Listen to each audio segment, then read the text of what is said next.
The eyes of the nation were on the political firestorm in Wisconsin late last winter when Republican Governor Scott Walker took on the labor union representing the state's public employees. Fast forward to today, and the tables have turned, as we hear from Frederica Freyburg of Wisconsin Public Television in this report. I feel like I'm in Vegas. We're here all week. Virginia Link took vacation from her state job to set up shop along a city street. You know, you can download petitions online. Gathering signatures to recall the governor and lieutenant governor. I have a 13-year-old car, and Walker's telling me I'm a have. I'm not a have. Walker has lied to the people of Wisconsin, and he is destroying our state. I want to take on a petition to recall Governor Walker. Fort Atkinson voter Julie Wells hand-delivered the official recall filing to the state elections board. We're going to do this. We're taking back our state. And so launched the statewide push to gather more than 540,000 signatures, 700 for safety. Thank you so much. The recall drive is a joint effort that includes a group called United Wisconsin and the state Democratic Party. From the beginning, we've built this signature gathering effort working with our friends at United Wisconsin to be a truly statewide effort. I know factually yesterday that there were signatures being collected in all 72 counties of this state. In Appleton, in Green Bay, in Wausau, there's hundreds of people showing up to sign. For their part, Republican Party officials say Governor Walker's leadership will prevail.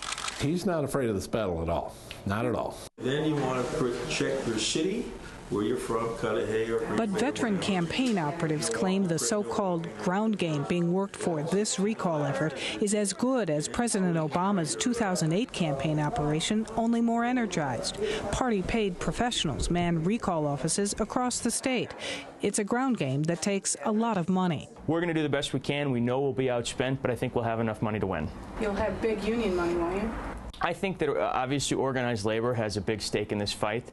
Some estimates suggest a recall election of the governor and lieutenant governor could cost $80 to $100 million in campaign spending. The state Republican Party says, quote, we'll have what we need. We'll spend enough to make sure the governor's message is out there and that people understand what this is really about. And for him, this is truly a time when good policy is good politics. We have a good neighborhood around here. We've got Democrats and we've got more Democrats. Apart from the big money pouring in, on the recall Walker side, there's an army of volunteers hitting the streets for signatures. I do the same thing for the yellow phone. That's for Clayfish.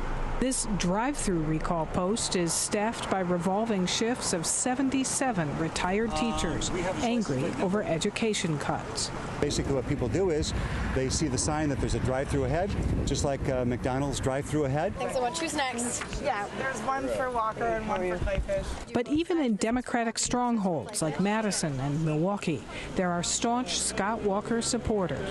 It's a fraud. It's a scam. Because the voters chose Walker. My issue is that I think Scott Walker should be applauded for what he has done.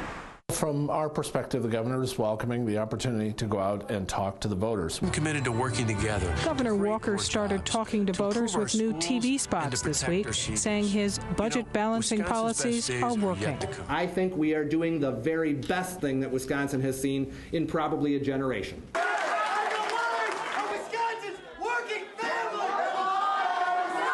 The fervor on both sides is just heating up.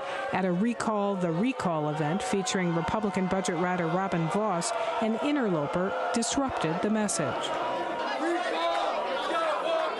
Both sides can claim unsportsmanlike behavior or worse. We're seeing a lot of dirty tricks being played by the Republicans. We have filed a complaint with the Government Accountability Board, actually filed multiple complaints. There were some people, Republicans, making threats online that we referred to them. We take this very seriously, and I believe the Government Accountability Board does as well. If I had every opportunity, every minute to file every bogus complaint that the state Democratic Party or their allies, their groups are going to try to throw at the governor or throw at the state party or whatever, I wouldn't have any time to do anything else. They're desperate. But a new St. Norbert College WPR poll shows a majority, 58% of respondents, including a growing number of Republicans, favor Scott Walker's recall. Petitioners have 60 days to gather the required signatures to trigger an election. An historic political exercise that, like the events earlier this year, will have all eyes on Wisconsin.